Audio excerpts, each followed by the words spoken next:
मेरा नाम सुमन है। मेरी शादी एक बहुत अमीर घराने में हुई थी। मेरी सास बहुत अच्छी थी। उन्होंने मुझे मुंह दिखाई में एक अंगूठी दी थी।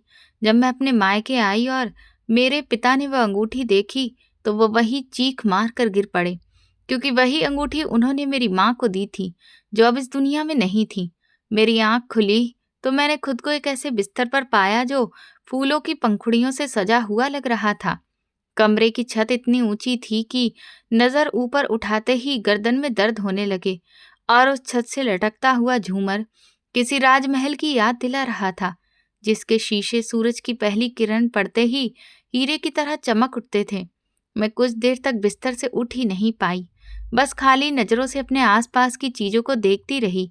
मुझे यकीन नहीं हो रहा था कि ये मैं ही हूँ, वही लड़की जो कल तक एक तंग और अंधेरी गली के ऐसे मकान में रहती थी जहां दिन में भी बल्ब जलाना पड़ता था और जहां दीवारों से सीलन और प्लास्टर झड़ता रहता था। लेकिन आज मैं शहर की सबसे बड़ी हवेली जैसे घर की बहू बनकर उस मुलायम बिस्तर पर लेटी थी, जिसके बारे में मेरे मोहल्ले की औरतें सिर्फ सपने ही देख सकती थी।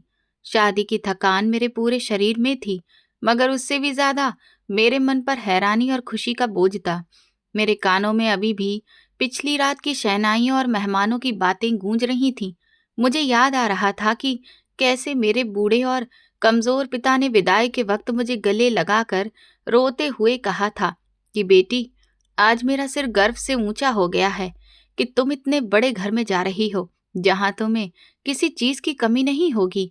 उनकी आंखों में जो सुकून था वो मेरे लिए दुनिया की सबसे बड़ी दौलत था, लेकिन उस सुकून के पीछे एक अनजाना सा डर भी छुपा था, जो शायद हर गरीब पिता के दिल में होता है जब वो अपनी बेटी को अमीरों की दुनिया में भेजता है। मैंने धीरे से करवट ली और रेशमी रजाई अपने ऊपर से हटाई। जैसे ही मेरे पैर कालीन पर पड़े, मुझे ऐसा लगा मानो मैं बादलों पर चल रही हूँ। कालीन इतना नरम और घना था कि मेरे पैर उसमें धंस गए। मैं चलते हुए कमरे की बड़ी खिड़की के पास पहुंची और भारी पर्दों को थोड़ा सा सरकाया।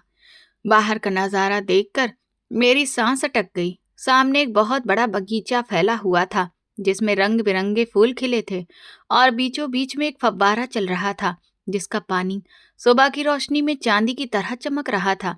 ये सब मेरा था, या शायद मुझे ऐसा महसूस कराया जा रहा था कि ये सब मेरा है।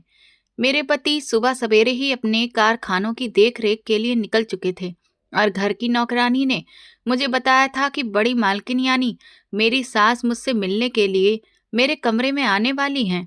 सास का नाम सुनते ही मेरे दिल की धड़कन तेज हो गई। मेरी सास शहर की एक बहुत ही प्रभावशाली और रौबदार महिला थी। उनके बारे में कहा जाता था कि उन्होंने ये सारी संपत्ति और दौलत अपने दम पर खड़ी की है। वो बहुत सख्त नियमों वाली औरत मानी जाती थी और उनका फैसला पत्थर की लकीर होता था। शादी से पहले मेरी उनसे सिर्फ 2 बार मुलाकात हुई थी और उन दोनों मुलाकातों में उन्होंने मुझसे बहुत कम बात की थी। उनकी आंखों में ऐसी गहराई थी जो सामने वाले के दिल का हाल जान ले। मुझे डर लग रहा था कि कहीं मैं उनके मानकों पर खरी ना उतर सकूं या मुझसे कोई ऐसी गलती ना हो जाए जो उनकी नाराजगी की वजह बन जाए। मैं जल्दी जल्दी तैयार होने लगी। मैंने वही कीमती साड़ी पहनी जो मेरी सास ने खुद मेरे लिए पसंद की थी और आईने के सामने बैठकर खुद को संवारने लगी। आईने में दिखने वाला चेहरा मुझे अपना नहीं लग रहा था, बल्कि किसी राजकुमारी के जैसा लग रहा था। गहनों से सजी वो लड़की मैं ही थी, लेकिन मेरी आंखों में अभी भी वही सादगी और संकोच था जो मेरे बीते जीवन का हिस्सा रहा था। मैं अभी खुद को देख ही रही थी कि दरवाजे पर हल्की सी दस्तक हुई और फिर आदर के साथ दरवाजा खोला गया। मेरी सास कमरे में दाखिल हुई। उन्हें देखकर मैं हैरान रह गई। इस उम्र में भी वो बेहद सुंदर और प्रभावशाली थी। उनके सफेद बालों में चांदी जैसी चमक थी और चेहरे पर झुर्रियां जरूर थीं, लेकिन वह झुर्रियां उनके अनुभव और मेहनत की कहानी कह रही थी। उन्होंने हल्के रंग की रेशमी साड़ी पहन रखी थी और गले में मोतियों की माला थी, जो उनकी शख्सियत को और भी गरिमामय बना रही थी। मैं सम्मान में तुरंत खड़ी हो गई और नजरें झुका ली। वो मेरे पास आई और स्नेह से मेरे सिर पर हाथ फेरा। उनका स्पर्श बिल्कुल माँ जैसा था, जिसने मेरे मन का डर काफी हद तक कम कर दिया। उन्होंने मुझे बैठने का इशारा किया और खुद मेरे सामने सोफे पर बैठ गईं। उनकी खुशबू पूरे कमरे में फैल गई थी। एक ऐसी खास और महंगी खुशबू जो हमेशा उनकी मौजूदगी का एहसास कराती रहेगी। उन्होंने मुस्कुराकर मेरी तरफ देखा और कहा कि तुम बहुत सुंदर लग रही हो और मुझे खुशी है कि तुम मेरे घर की रौनक बनी हो। उनकी आवाज़ में ऐसा ठहराव और सुकून था कि मेरा दिल उसे सुनकर शांत हो गया। वो मुझसे बातें करने लगीं और बताने लगीं कि कैसे उन्होंने अपनी जवानी में बहुत मेहनत की थी। वो कह रही थी कि बेटी, ये दौलत और ये आराम ऐसे ही नहीं मिल जाता। इसके पीछे मेरी रातों की नींद और दिन का सुकून तबाह हुआ है। मैंने एक एक पैसा जोड़कर ये घर बनाया है और मुझे गर्व है कि मैंने कभी किसी का हक नहीं छीना और हमेशा ईमानदारी से काम किया। मैं उनकी बातें बहुत ध्यान से सुन रही थी और मन ही मन उनकी इज्जत कर रही थी कि इतनी अमीर होने के बावजूद वो कितनी विनम्र थीं। उन्होंने मुझे बताया कि वो मुझे अपनी बेटियों से भी बढ़कर मानेंगी और बदले में वो मुझसे सिर्फ इतना चाहती हैं कि मैं घर के प्रति वफादार रहूं और उसकी इज्जत बनाकर रखूं। उनकी बातों में माँ जैसी ममता की मिठास थी, लेकिन साथ ही एक ऐसा संकेत भी था जो मुझे ये समझा रहा था कि उस घर के कुछ नियम हैं जिन्हें तोड़ने की इजाज़त किसी को नहीं है। इसके बाद उन्होंने अपने पास रखा हुआ एक छोटा सा मखमली डिब्बा उठाया।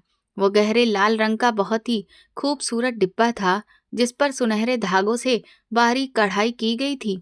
उन्होंने वो डिब्बा मेरी ओर बढ़ाते हुए कहा कि ये तुम्हारी मुंह दिखाई का तोहफा है। ये मेरे लिए सिर्फ एक गहना नहीं है, बल्कि मेरी जिंदगी का बहुत अहम हिस्सा है। मैं चाहती हूँ कि तुम इसे स्वीकार करो और हमेशा अपने पास संभाल कर रखो। मैंने कांपते हाथों से वो डिब्बा थाम लिया। मुझे साफ महसूस हो रहा था कि उसके अंदर कोई बहुत खास चीज है। मेरे दिल की धड़कन तेज हो गई थी और पूरे कमरे में एक अजीब सी खामोशी फैल गई थी। मैंने धीरे धीरे डिब्बे का ढक्कन खोला। अंदर मखमल के बीच एक अंगूठी रखी थी, जिसे देखते ही मेरी आंखें खुली की खुली रह गई। वो अंगूठी इतनी अलग और राजसी थी कि मैंने आज तक ऐसी अंगूठी ना किसी दुकान में देखी थी और ना ही किसी पत्रिका में। उसके बीच में एक बड़ा सा हीरा जड़ा हुआ था, जिसका रंग गाढ़े लाल खून जैसा था और उसके चारों ओर छोटे छोटे हीरे इस तरह जड़े थे जैसे चांद के चारों ओर तारे। उसका सोना आम पीले सोने जैसा नहीं था, बल्कि उसमें एक पुरानी हल्की लालिमा लिए चमक थी, जैसे सदियों पुराने गहनों में होती है। उस पर की गई नक्काशी इतनी बारीक और सुंदर थी कि आंखें ठहर सी जाएं। उसे देखकर साफ लगता था कि ये किसी साधारण कारीगर का काम नहीं है, बल्कि इसे बनाने में महीनों या शायद सालों लगे होंगे। इस अंगूठी से एक रहस्यमय आकर्षण निकल रहा था जो मुझे अपनी ओर खींच रहा था। मैंने उस डिब्बे से निकालकर अपने हथेली पर उसे रख लिया। उसका वजन मेरी उम्मीद से कहीं ज्यादा था और उसका स्पर्श बर्फ की तरह ठंडा था। मैं उसे पलट पलट कर देखने लगी और सोचने लगी कि यह अंगूठी कब और कहाँ बनी होगी और किन किन हाथों से गुजरते हुए आज मेरे पास पहुंची है। मेरी सास चुपचाप मेरे चेहरे के भाव देख रही थी और उनके होठों पर एक रहस्यमयी सी मुस्कान थी। मैंने अंगूठी को उंगली में पहनने से पहले एक बार फिर ध्यान से देखा तो अपने आप मेरे दिल से निकल गया कि ये अंगूठी कितनी पुरानी और कीमती लग रही है। मेरी सास ने जैसे ही वो अंगूठी मेरी उंगली में पहनाई, मेरे पूरे शरीर में एक अजीब सी सिहरन दौड़ गई। मुझे ऐसा लगा मानो उस अंगूठी के पत्थर में कोई ऐसी छिपी हुई ताकत है जो मेरे खून के बहाव तक को अपने बस में कर रही हो। उनके जाने के बाद मैं काफी देर तक अपने हाथ को देखती रही। वो अंगूठी मेरी मेहंदी लगी उंगलियों पर बहुत सुंदर लग रही थी, लेकिन उसकी चमक में एक ऐसी अनजानी सी बात थी जो बार बार मुझे ये महसूस करा रही थी कि ये चीज़ मेरी दुनिया की नहीं है। मैं अभी इन्हीं ख्यालों में डूबी हुई थी कि तभी बाहर से नौकरानी आकर बोली कि गाड़ी तैयार है और मुझे मायके ले जाने के लिए इंतजार किया जा रहा है। ये सुनते ही मेरे दिल में खुशी की एक लहर दौड़ गई, क्योंकि शादी के बाद ये पहला मौका था जब मैं अपने घर वालों से मिलने जा रही थी और खासकर अपने बूढ़े पिता से, जिनकी बीमारी और कमजोरी की चिंता मुझे हर वक्त लगी रहती थी। मैंने जल्दी से अपनी साड़ी संभाली और कमरे से बाहर आ गई। बरामदे से गुजरते हुए मुझे अपने कदमों की आवाज तक सुनाई नहीं दे रही थी, क्योंकि फर्श पर बिछे कालीन बहुत ही मोटे थे। सीढ़ियां उतरते हुए मेरी नज़र दीवारों पर लगी बड़ी बड़ी तस्वीरों पर पड़ी, जो शायद मेरे ससुराल के बुजुर्गों की थी। उनकी आंखें मुझे ऐसे घूरती हुई महसूस हुईं जैसे वे मुझसे पूछ रही हो कि क्या तुम इस घर और इस अंगूठी के काबिल हो। मैंने नजरें झुका लीं और जल्दी जल्दी नीचे उतर आई। नीचे हॉल में मेरी सास किसी से फोन पर बात कर रही थी।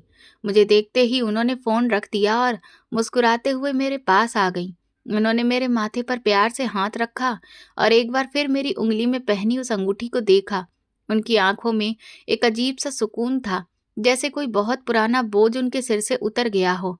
उन्होंने मुझे हिदायत दी कि मैं अपना ध्यान रखूं और जल्दी लौट आऊं। मैंने सिर हिलाया और बाहर पोर्च में खड़ी गाड़ी की ओर बढ़ गई। वो एक बड़ी और काले रंग की चमचमाती कार थी, जिसका दरवाज़ा ड्राइवर ने मेरे लिए खोल दिया। मैं गाड़ी में बैठी तो अंदर का माहौल बाहर की गर्मी से बिल्कुल अलग था। अंदर ठंडक थी और एक हल्की सी खुशबू फैली हुई थी। जैसे ही गाड़ी गेट से बाहर निकली, मैंने मुड़कर उस आलीशान हवेली को देखा जहां मैं अब बहू बनकर आई थी। ऊंची दीवारें और बड़ा सा गेट जैसे मुझे अलविदा कह रहे थे। गाड़ी सड़क पर आई और रफ्तार पकड़ते ही मैंने सिर सीट से टिका दिया और आंखें बंद कर ली। मेरे मन में हजारों बातें चल रही थीं। मैं सोच रही थी कि जब मेरे मोहल्ले के लोग मुझे इतनी बड़ी गाड़ी में आते देखेंगे तो उनकी आंखें हैरानी से खुली की खुली रह जाएंगी। वे लड़कियां जो मेरे साथ खेला करती थीं और जो हमेशा मुझे मेरी गरीबी का ताना देती थीं, आज वे देखेंगी कि किस्मत ने मुझे किस मुकाम पर पहुंचा दिया है। लेकिन उन सब ख्यालों के बीच मुझे सबसे ज्यादा बेचैनी अपने पिता की प्रतिक्रिया को लेकर थी। मैं जानती थी कि मुझे देखते ही उनकी आंखों से आंसू बह निकलेंगे। गाड़ी शहर के पॉश इलाके से निकलकर अब आम सड़कों पर आ चुकी थी। यहाँ ट्रैफिक का शोर ज्यादा था और सड़कें भी टूटी फूटी थीं। गाड़ी के काले शीशों के बाहर की दुनिया मुझे धुंधली और दूर लग रही थी। मैं देख रही थी कि लोग धूप में बसों का इंतजार कर रहे हैं, ठेले वाले आवाजें लगा रहे हैं और जिंदगी अपनी सारी परेशानियों के साथ चल रही है। अभी कल तक मैं भी इन्हीं लोगों में शामिल थी और आज मैं शीशे के इस पार एक अलग और सुरक्षित दुनिया में बैठी थी। ये एहसास मुझे एक साथ उदास भी कर रहा था और आभार से भर भी रहा था। मैं बार बार अपनी उंगली में पहनी उस अंगूठी को छू कर देखती, जिसकी वजह से मुझे अपनी सास का प्यार और भरोसा मिला था। धीरे धीरे इमारतें छोटी होती गईं और गलियां सकरी होती चली गईं। अब हम शहर के उस हिस्से में आ चुके थे जहां गरीबी बसती थी, जहां दीवारों का रंग उड़ चुका था और जगह जगह कूड़े के ढेर लगे थे। रास्ता इतना खराब था कि गाड़ी की रफ्तार अपने आप कम हो गई और झटके अंदर तक महसूस हो रहे थे। ड्राइवर बहुत सावधानी से गाड़ी चला रहा था ताकि गाड़ी को कोई नुकसान न पहुंचे। बाहर गली में खेलते बच्चे गाड़ी को देखकर शोर मचाने लगे और उसके पीछे दौड़ने लगे। उन बच्चों में मुझे अपना बचपन नजर आया। हम भी कभी अमीरों की गाड़ियों के पीछे ऐसे ही दौड़ा करते थे और सोचते थे कि इनमें बैठने वाले लोग शायद किसी और ही दुनिया के होते हैं। आज मैं खुद उसी गाड़ी में बैठी थी, लेकिन मैं जानती थी कि मैं कोई रानी नहीं, बल्कि वही साधारण इंसान हूँ। जब गाड़ी मेरे मोहल्ले की गली में दाखिल हुई तो वहां अचानक सन्नाटा छा गया। सड़क किनारे बैठे लोग खड़े हो गए और दुकानों से लोग बाहर निकलकर देखने लगे कि ये कौन आया है। लोगों की नज़रों से मुझे घबराहट होने लगी, लेकिन फिर मुझे याद आया कि अब मैं अकेली नहीं हूँ, बल्कि एक बड़े घराने की बहू हूँ। मैंने खुद को संभाला और चेहरे पर हल्की सी मुस्कान लाने की कोशिश की। गाड़ी मेरे घर के टूटे फूटे लकड़ी के दरवाजे के सामने आकर रुक गई। वो दरवाजा सालों से रंग रोगन का इंतजार कर रहा था और उसकी दरारें और भी गहरी हो चुकी थीं। ड्राइवर ने उतरकर मेरे लिए दरवाज़ा खोला। जैसे ही मैं गाड़ी से बाहर निकली, मेरे नाक में वही जानी पहचानी गंध भर गई जो इस मोहल्ले की मिट्टी और नालियों से आती थी। मगर आज वो गंध मुझे बुरी नहीं लगी, बल्कि उसने मुझे अपनापन महसूस कराया। मेरे जूते कच्ची जमीन पर टिक गए और मैंने अपने घर की ओर देखा। घर का आंगन सूना पड़ा था और बरामदे में बिछी चारपाई पर मेरे पिता लेटे हुए थे। उनकी खांसी की आवाज बाहर तक आ रही थी, जो मेरे दिल को चीर रही थी। मैंने अपनी साड़ी ठीक की और दरवाजे से अंदर कदम रखा। मेरे पैरों की आहट सुनकर पिताजी ने सिर उठाया। उनकी आंखें अब कमजोर हो चुकी थीं और शायद उन्हें भरोसा ही नहीं हो रहा था कि मैं सामने खड़ी हूँ। मैंने ऊंची आवाज में कहा, बाबूजी, मैं हूँ आपकी बेटी। ये सुनते ही वो जल्दी से उठने की कोशिश करने लगे, लेकिन कमजोरी के कारण लड़खड़ा गए। मैं दौड़कर उनके पास पहुंची और उन्हें संभाल लिया। वो मुझसे लिपटकर रोने लगे। उनके आंसू मेरे कंधों को भिगो रहे थे और उनका कमजोर शरीर कांप रहा था। मैं भी अपने आंसू नहीं रोक पाई और हम दोनों बाप बेटी काफी देर तक बिना कुछ कहे रोते रहे। ये आंसू खुशी के भी थे और बिछड़ने के दर्द के भी। काफी देर बाद हम अलग हुए और उन्होंने मुझे सिर से पांव तक देखा। मेरी कीमती साड़ी, मेरे गहने और मेरे चेहरे की चमक देखकर वो बार बार खुश होते रहे। उन्होंने मेरे माथे को चूमा और मुझे अपने पास चारपाई पर बैठा लिया। मैंने महसूस किया कि उनका बुखार अब भी तेज था और उनका चेहरा पीला पड़ा हुआ था। मैंने उनकी तबीयत पूछी तो उन्होंने मुस्कुराकर कहा कि तुम्हें देख लिया है, अब सब ठीक हो जाएगा। तुम बताओ, तुम कैसी हो? तुम्हारे ससुराल वाले कैसे हैं? क्या वे तुम्हारा ध्यान रखते हैं? मैंने उत्साह से उन्हें बताना शुरू किया कि बाबूजी, आप चिंता मत कीजिए, मैं बहुत खुश हूँ। मेरी सास बहुत अच्छी हैं, वे मुझे अपनी बेटियों की तरह रखती हैं। घर में नौकर चाकर हैं, खाने पीने की कोई कमी नहीं है और मेरे पति भी मेरा बहुत ध्यान रखते हैं। पिता मेरी बातें सुनते रहे और उनके चेहरे पर सुकून बढ़ता चला गया। मैंने उन्हें ये भी बताया कि मेरी सास कितने बड़े दिल वाली हैं और उन्होंने मुझे मुंह दिखाए में बहुत कुछ दिया है। बातों के बीच ही मेरी नज़र घर की हालत पर गई, जो पहले से भी ज़्यादा खराब हो चुकी थी। छत की लकड़ियां झुक गई थीं और दीवारों से प्लास्टर झड़ रहा था। मुझे अचानक ख्याल आया कि अब मेरे पास इतने साधन हैं कि मैं अपने पिता का इलाज भी अच्छे से करवा सकती हूँ और इस घर को भी ठीक करवा सकती हूँ। मैंने अपने पिता का हाथ अपने हाथ में ले लिया। उनके हाथ मेहनत और संघर्ष के कारण सख्त और खुरदरे हो चुके थे, जबकि मेरे हाथ अब मेहंदी और चूड़ियों से सजे हुए थे। मैंने उनसे कहा, बाबूजी, अब आपको काम करने की कोई ज़रूरत नहीं है। मैं अपने पति से बात करूंगी, वे आपका सारा खर्च उठाएंगे और आपका इलाज भी किसी अच्छे बड़े डॉक्टर से करवाएंगे। पिता ने मेरे हाथ को हल्के से थपथपाया और बोले, बेटी, मुझे किसी से कुछ नहीं चाहिए, बस तुम खुश रहो, यही मेरी जिंदगी की सबसे बड़ी कमाई है। उसी पल मेरी नज़र अपनी उंगली में पहनी उस अंगूठी पर पड़ गई, जो कमरे की हल्की सी अंधेरी रोशनी में भी चमक रही थी। मुझे सास की बात याद आई कि ये अंगूठी जरूर दिखाना। मैंने सोचा कि बाबूजी को ये अंगूठी दिखाऊंगी तो वो और भी खुश होंगे कि उनकी बेटी को इतना कीमती तोहफा मिला है। मैंने बड़े गर्व से अपना हाथ उनके सामने बढ़ाया और कहा, बाबूजी, देखिए, मेरी सास ने मुझे ये अंगूठी दी है। ये बहुत पुरानी और बहुत कीमती है। वे कह रही थी कि ये उनके परिवार की निशानी है। पिता ने पहले तो बस ऊपर ऊपर से देखा और हल्की सी मुस्कान आ गई, लेकिन जैसे ही उनकी नज़र उस अंगूठी के पत्थर और उसकी बनावट पर टिक गई, उनकी मुस्कान एकदम गायब हो गई। मैंने महसूस किया कि उनके हाथ की पकड़ मेरे हाथ पर अचानक बहुत सख्त हो गई, इतनी सख्त कि मुझे दर्द होने लगा। हैरानी से मैंने उनके चेहरे की ओर देखा तो मेरे रोंगटे खड़े हो गए।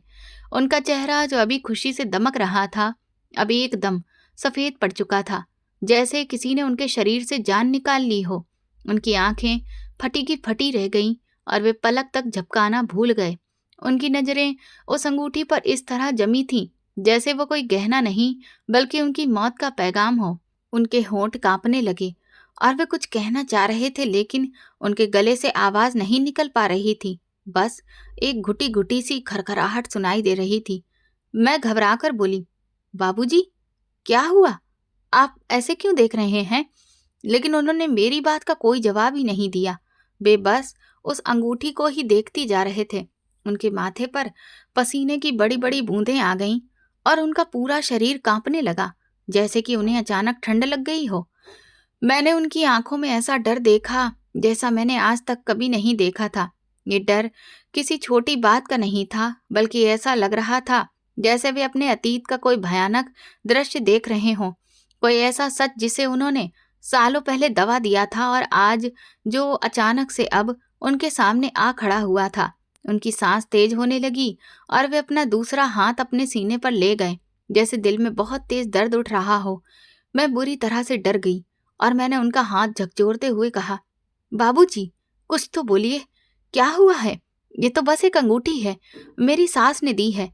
लेकिन जैसे ही मैंने अपनी सास का नाम लिया, उनके चेहरे पर जो भाव उभरे वो नफरत और दहशत का मिला जुला रूप थे। उन्होंने एक झटके में मेरा हाथ छोड़ दिया, जैसे उस अंगूठी ने उन्हें काट लिया हो। वे पीछे हटने लगे, मगर चारपाई आड़े आ गई और वे गिरते गिरते बचे। उनकी हालत देखकर मुझे लगा जैसे उन्हें दिल का दौरा पड़ रहा हो। मैं मदद के लिए चिल्लाने ही वाली थी कि उन्होंने कांपती हुई आवाज में कुछ कहने की कोशिश की। उनकी आवाज टूटी हुई और बहुत धीमी थी, लेकिन उसमें जो दर्द और हैरानी थी उसे बयां करना मुश्किल था। वे बार बार कांपती उंगली से उस अंगूठी की तरफ इशारा कर रहे थे और उनका मुंह अधखुला रह गया था। मैं समझ ही नहीं पा रही थी कि आखिर इस अंगूठी में ऐसा क्या है जिसने मेरे पिता को इस हाल में पहुंचा दिया। क्या ये अंगूठी खराब है या इसके पीछे कोई ऐसी कहानी छिपी है जिसके बारे में मैं कुछ नहीं जानती।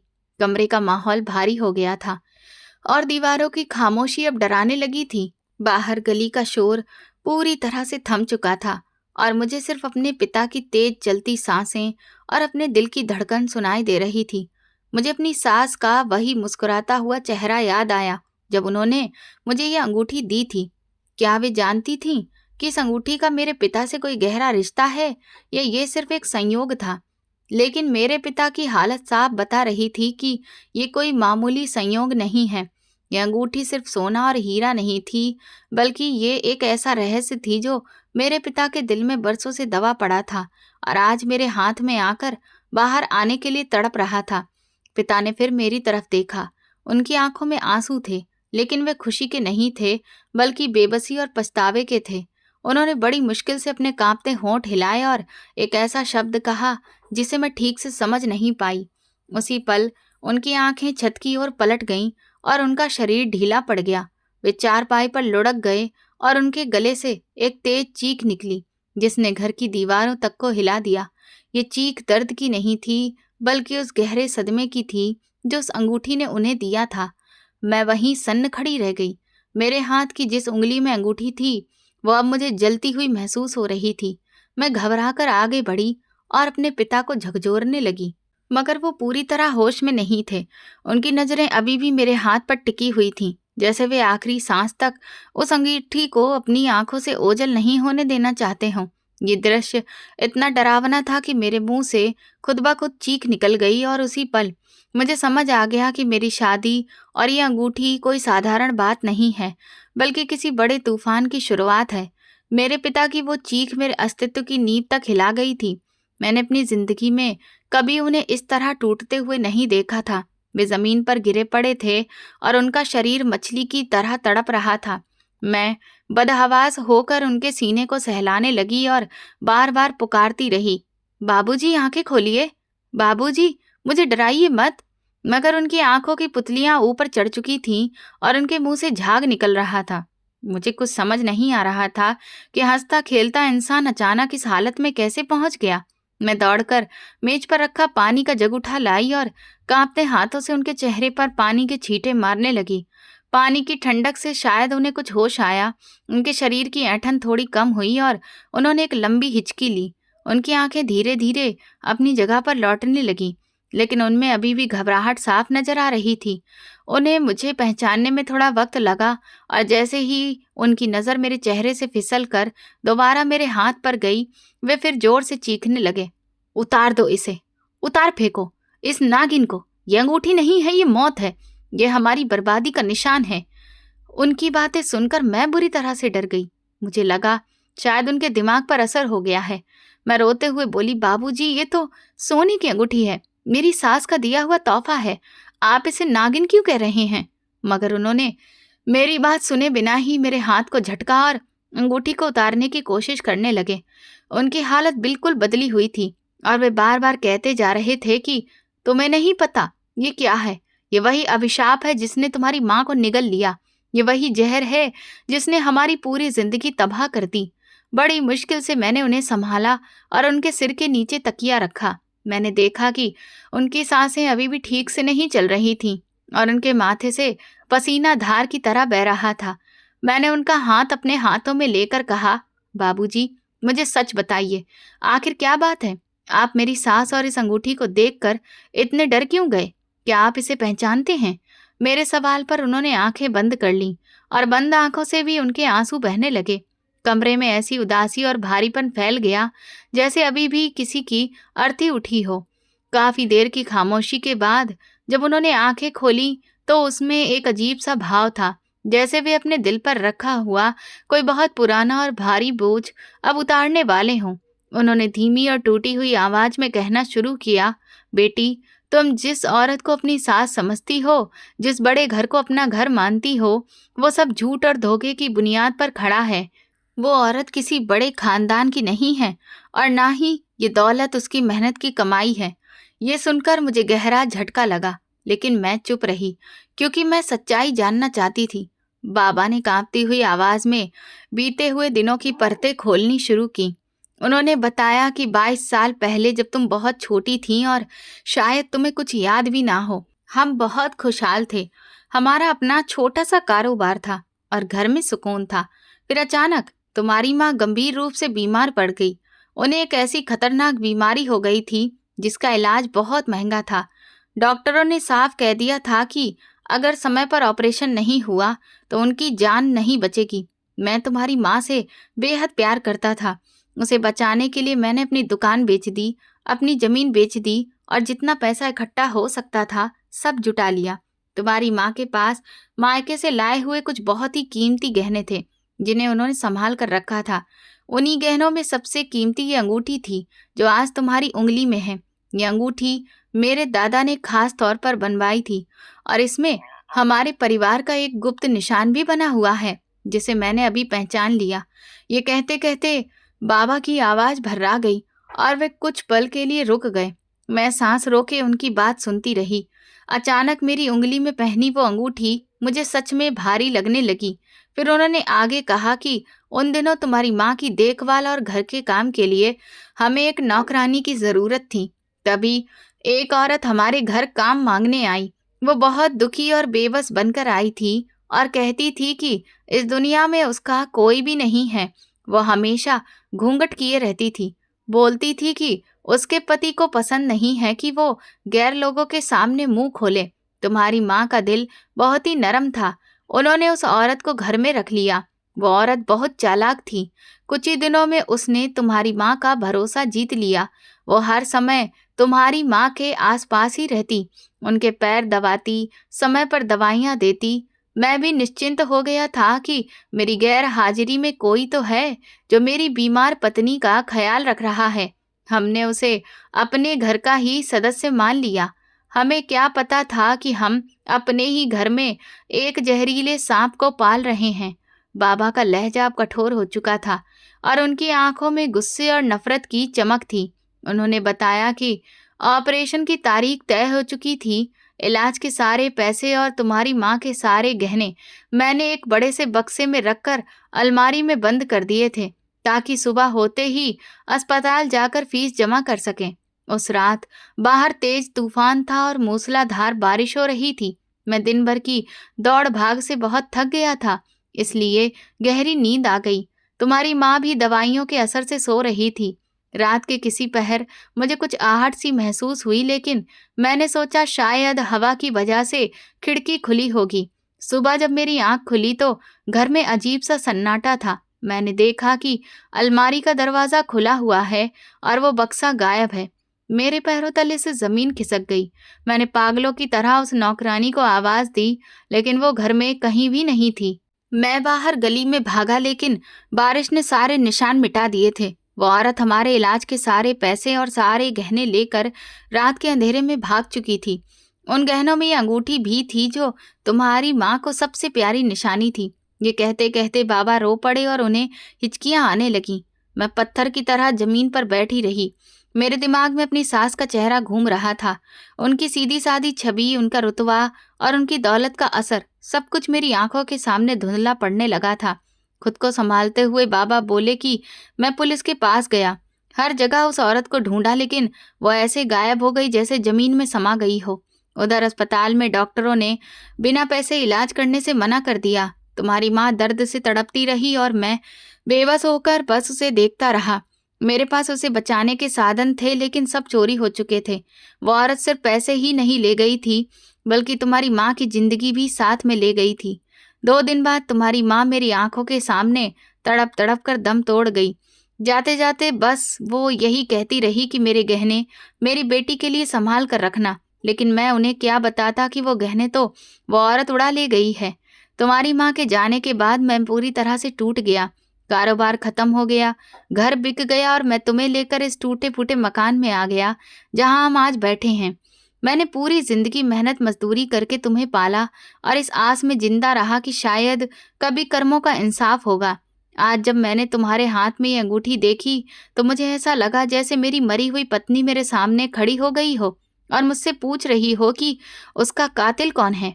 बाबा ने मेरा हाथ पकड़कर अंगूठी के अंदर की तरफ इशारा किया और कहा, ध्यान से देखो, इसके अंदर एक छोटा सा निशान बना होगा, फूल की पत्तियों जैसा। मैंने अंगूठी उतार कर रोशनी में देखा तो मेरे रोंगटे खड़े हो गए। वहां सच में एक बहुत बारीक और हल्का सा निशान था जो आम नजर से दिखाई नहीं देता। मेरे मुंह से अपने आप चीख निकल गई, बाबा, ये तो वही है, ये वही निशान है। बाबा ने कड़वे लहजे में कहा, हाँ, ये वही है। और वो औरत जिसे तुम अपनी सास समझती हो, वही नौकरानी है जिसने तुम्हारी माँ को मारा था। उसी ने हमारी दौलत से ये बड़ा घर खड़ा किया है, हमारे पैसों से कारोबार शुरू किया और आज शहर की इज्जतदार महिला बनी घूमती है। वही तुम्हारी माँ की और मेरी खुशियों की कातिल है। और देखो, किस्मत का खेल देखो, उसने अपने बेटे की शादी उसी लड़की से कर दी जिसकी माँ को उसने मरने के लिए छोड़ दिया था। और वही अंगूठी जो उसने बरसों पहले चोरी की थी, आज बड़े गर्व से तुम्हें मुंह दिखाई में दे दी, ये कहकर कि यह उसकी मेहनत की कमाई की निशानी है। वो औरत इतनी बड़ी झूठी और चालाक है कि उसने तुम्हें यह अंगूठी पहनाकर तुम्हें अपनी बहू नहीं बनाया, बल्कि तुम्हारे गले में गुलामी की जंजीर डाल दी। वो चाहती है कि जैसे उसने तुम्हारी माँ की जान ली, वैसे ही धीरे धीरे तुम्हारी जिंदगी पर भी कब्जा कर ले। मेरे सिर में तेज दर्द होने लगा और कमरा घूमता हुआ सा लगने लगा। मुझे भरोसा ही नहीं हो रहा था कि जिस औरत के पैर छूकर मैं आई हूँ, जिसे मैंने माँ का दर्जा दिया, वो असल में एक चोर और कातिल है। उसकी वे बातें कि उसने सब कुछ मेहनत से कमाया है, अब मेरे कानों में पिघले हुए शीशे की तरह उतर रही थी। उसका वो बनावटी प्यार, उसकी मीठी बातें, सब एक दिखावा था। मुझे लगा जैसे मैं किसी दलदल में फंसती जा रही हूँ। गुस्से और नफरत में मैंने वो अंगूठी जमीन पर फेंक दी। वो छन्न की आवाज के साथ गिरी और लुढ़कते हुए दीवार से जा टकराई। बाबा बोले, बेटी, इस अंगूठी को वापस उठा लो, ये हमारी धरोहर है और इस बात का सबूत है कि वो औरत गुनहगार है। अब तुम उस घर में वापस नहीं जाओगी, वो घर तुम्हारा नहीं बल्कि तुम्हारे दुश्मनों का है। लेकिन तभी मेरे मन में ख्याल आया कि अब तो मैं उस घर की बहू हूँ, मेरा पति, मेरा संसार सब वही है। मैं क्या करूं? मैं अजीब दुविधा में फंस गई थी। एक तरफ मेरा बूढ़ा पिता और मेरी माँ की मौत का सच था, दूसरी तरफ मेरा पति और मेरा नया रिश्ता। मगर सच्चाई इतनी डरावनी थी कि उसे नकारा नहीं जा सकता था।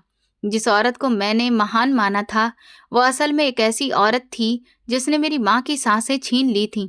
बाबा अब थोड़ा संभल चुके थे, लेकिन मेरी हालत बिगड़ती जा रही थी। मन कर रहा था कि अभी जाकर उस औरत के मुंह पर यह अंगूठी मार दूं और सबको बता दूं कि वो चोर है। लेकिन मैं जानती थी कि अमीरों की दुनिया में गरीबों की आवाज आसानी से दबा दी जाती है। फिर भी आज किस्मत ने मुझे एक मौका दिया था। यह अंगूठी सिर्फ एक गहना नहीं थी, ये एक हथियार थी जो मेरे हाथ में आ चुका था। अब मुझे तय करना था कि मैं इस हथियार से अपने अतीत का बदला लूंगी या चुपचाप उस जुल्म के आगे सिर झुका दूंगी। मेरे बाबा ने मुझे गले लगा लिया और हम दोनों उसी टूटे फूटे मकान में बैठकर अपनी किस्मत पर रोते रहे। लेकिन अब उन आंसुओं में सिर्फ बेबसी नहीं थी, बल्कि बदले की एक चिंगारी भी थी जो उस अंगूठी की चमक से कहीं ज्यादा तेज थी। सारा सच सामने आ चुका था, पर्दा उठ चुका था। वो आदर्श सास दरअसल एक फरार नौकरानी और कातिल थी। जमीन पर पड़ी वो अंगूठी अब मेरे लिए सिर्फ सोने का टुकड़ा नहीं थी, बल्कि वो मेरे पिता की बर्बाद जिंदगी और मेरी माँ की अकाल मौत का हिसाब मांग रही थी। मैंने झुककर उस अंगूठी को उठाया तो मेरे अंदर की कमजोर लड़की खत्म हो गई और उसकी जगह एक ऐसी बेटी ने जन्म लिया जो अपने माता पिता के गुनहगार को उसके किए की सजा दिलाने के लिए तैयार थी। मैंने बाबा के आंसू पोंछे, उनका हाथ थामा और कहा, बाबा, अब रोने का वक्त नहीं है। अब उस औरत से अपनी एक एक चीज का हिसाब लेने का वक्त है। बाबा पहले हिचकिचाए, क्योंकि वे जानते थे कि अमीरों के खिलाफ खड़ा होना आसान नहीं होता, लेकिन मेरी आंखों में दृढ़ निश्चय देखकर उनमें भी हिम्मत आ गई। फिर हम उसी गाड़ी में बैठ गए जो मुझे छोड़ने आई थी। ड्राइवर हैरान था कि मैं इतनी जल्दी वापस क्यों जा रही हूँ, मगर मैंने सख्त लहजे में उसे गाड़ी वापस मोड़ने को कहा। पूरे रास्ते में चुप रही, बस अपनी मुट्ठी में दबी उस अंगूठी को महसूस करती रही, जो अब मुझे एक गहने से ज्यादा अपनी ताकत लग रही थी। जब हम उस बड़े और शानदार मकान के गेट पर पहुंचे तो वहां खड़े पहरेदारों ने हमें रोकने की कोशिश की, मगर मैंने उन्हें अनदेखा करते हुए गाड़ी अंदर ले जाने का इशारा किया। हम सीधे ड्राइंग रूम में पहुंचे, जहां मेरी सास आराम से बैठी चाय पी रही थी। हमें अचानक वापस देखकर उनके चेहरे पर नाराजगी और हैरानी साफ दिखने लगी। वो अपनी जगह से उठी और कड़क आवाज में बोली कि तुम इतनी जल्दी क्यों लौट आई हो, और तुम्हारे साथ ये गरीब सा आदमी कौन है? उनके शब्दों में खुली बेइज्जती थी, मगर आज उनका रौब मुझ पर असर नहीं कर रहा था। मैंने आगे बढ़कर वो अंगूठी उनकी मेज पर जोर से रख दी और कहा कि मैं यहाँ आपकी बहू बनकर नहीं, बल्कि उस औरत की बेटी बनकर आई हूँ, जिसके गहने चुराकर और जिसे मौत के मुंह में धकेल कर आपने ये आलीशान मकान खड़ा किया है। मेरी बात सुनते ही उनका रंग उड़ गया, मगर अपनी पुरानी चालाकी दिखाते हुए वो चिल्लाने लगी कि तुम्हारा दिमाग खराब हो गया है, तुम मुझ पर झूठे आरोप लगा रही हो। अभी मैं अपने बेटे को बुलाकर तुम्हें घर से निकलवा देती हूँ। उसी शोर की आवाज सुनकर मेरा पति, जो घर पर ही था, दौड़ता हुआ कमरे में आ गया। उसे देखते ही सास ने रोना शुरू कर दिया और बोली कि देखो बेटा, ये लड़की अपने अनपढ़ बाप को लेकर आई है और मुझ पर चोरी का आरोप लगा रही है। मेरा पति घबराकर मेरी तरफ देखने लगा।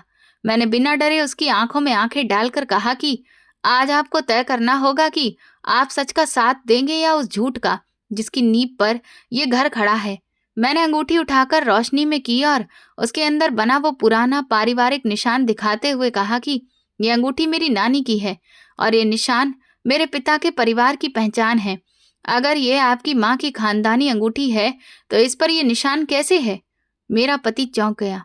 उसने अंगूठी मेरे हाथ से लेकर ध्यान से उस निशान को देखा, फिर उसने अपने पिता की पुरानी तस्वीरों की ओर नजर डाली और उसके बाद सवालिया नजरों से अपनी माँ को देखने लगा। मेरी सास का चेहरा पसीने से भीग चुका था और उनके होंठ कांप रहे थे। तभी मेरे पिता आगे बढ़े और बोले, बेटा, ये औरत कोई बड़े घर की नहीं है। 25 साल पहले ये मेरे घर में नौकरानी थी और मेरी पत्नी के ऑपरेशन के पैसे और गहने चुराकर भाग गई थी। उसी वजह से मेरी पत्नी की जान चली गई। मेरे पिता ने एक एक कर उन पुराने सबूतों और घटनाओं का जिक्र किया जो उस औरत के अतीत से जुड़े थे। ये सुनते ही सास बौखला गई और चीखते हुए उन्हें चुप कराने की कोशिश करने लगी, मगर अब सच्चाई का सैलाब रुकने वाला नहीं था। मेरे पति ने अपनी माँ के चेहरे पर साफ लिखी हुई चोरी और डर को पढ़ लिया था। वो अपनी माँ के पास गया और उसकी आंखों में आंखें डालकर बोला, माँ, सच बताइए, क्या ये सब सही है? क्या ये दौलत और ये बड़ा सा घर सब चोरी के पैसों से बना है? सास ने बेटे का कंधा पकड़कर उसे समझाने की कोशिश की कि ये सब झूठ है, मगर उनकी आवाज कांप रही थी और उस अंगूठी के अंदर बने निशान का उनके पास कोई जवाब नहीं था। आखिरकार उनका धैर्य टूट गया और वो जमीन पर बैठकर रोने लगी और सच कबूल कर लिया कि हाँ, मुझसे बहुत बड़ी गलती हो गई थी। गरीबी से परेशान होकर मैंने वे गहने उठा लिए थे, मगर मैंने ये सब तुम्हारे अच्छे भविष्य के लिए किया था, ताकि तुम सुख की जिंदगी जी सको। ये सुनते ही मेरे पति ने नफरत से उनका हाथ झटक दिया और पीछे हट गया। उसने कहा कि आपने मेरी परवरिश चोरी के पैसों से की और एक बेगुनाह औरत की जान लेकर मुझे इस ऐशो आराम में पाला। ऐसी दौलत और ऐसे जीवन पर मुझे शर्म आती है। मुझे ऐसे बेटे कहलाने से बेहतर लगता है कि मैं गरीब बनकर ईमानदारी से जी लूं। उसने उसी वक्त घर की चाबियां और जमीन जायदाद के कागजात लाकर मेरे पिता के पैरों में रख दिए और बोला, बाबा, मुझे माफ कर दीजिए। मैंने अनजाने में मैं इस पाप का हिस्सा बना रहा। ये सब आपका है। मेरी माँ ने जो कुछ भी बनाया वो आपकी मेहनत और आपकी चीजों से बना था। मेरे पिता की आंखों से आंसू बह निकले और उन्होंने उसे उठाकर सीने से लगा लिया। मेरी सास, जो अपने घमंड में खुद को महान समझती थी, अब जमीन पर पड़ी गिड़गिड़ा रही थी, मगर अब किसी के दिल में उसके लिए दया नहीं बची थी। मेरे पति ने खुद पुलिस को बुलाने का फैसला किया, क्योंकि वो जानता था कि अपराध की सजा मिलनी ही चाहिए, चाहे अपराधी उसकी माँ ही क्यों न हो। पुलिस आई और उस बड़े घर की मालकिन को हथकड़ी लगाकर ले गई। उसका सारा घमंड मिट्टी में मिल गया और जिस दौलत पर उसे नाज था वो उसके किसी भी काम नहीं आई। कानून ने फैसला सुनाया कि सारी जायदाद और पैसा मेरे पिता का है, क्योंकि वो सब चोरी के धन से बनाया गया था। हमने वो बड़ा घर बेच दिया, क्योंकि उसकी नींव में मेरी माँ का खून और दर्द छुपा था, और उस पैसों से मेरे पिता ने एक बड़ा अस्पताल बनवाया, जहाँ गरीब लोगों का मुफ्त इलाज होता है, ताकि जो पीड़ा मेरी माँ ने सही वो किसी और को ना सहनी पड़े। मेरे पति ने अपनी मेहनत से नई जिंदगी शुरू की और हमने सादगी और सच्चाई के साथ एक नया संसार बसाया। इस पूरी घटना ने हमें और इस कहानी को पढ़ने वालों को ये सीख दी कि अन्याय और पाप पर खड़ी इमारत चाहे कितनी भी ऊंची क्यों ना हो, एक दिन जरूर गिरती है। वो अंगूठी जो कभी चोरी और गुनाह की पहचान थी, आज हमारे लिए न्याय और सच्चाई की निशानी बन गई। और मेरी सास का अंजाम इस बात की मिसाल बन गया कि दूसरों का हक छीनने वाले कभी भी सुख और सम्मान से नहीं पा सकते हैं। ये कहानी पूरी तरह से काल्पनिक है। किसी भी व्यक्ति, घटना या संस्था से इसका कोई संबंध नहीं है। किसी भी समानता को केवल संयोग समझा जाए। तो दोस्तों, अगर आपको आज की कहानी पसंद आई हो तो वीडियो को लाइक ज़रूर कीजिए, अपने दोस्तों के साथ शेयर कीजिए, और अगर आपने अभी तक हमारा चैनल सब्सक्राइब नहीं किया है तो ज़रूर कर लीजिए। मिलते हैं कल एक नई और दिल को छू लेने वाली कहानी के साथ। धन्यवाद।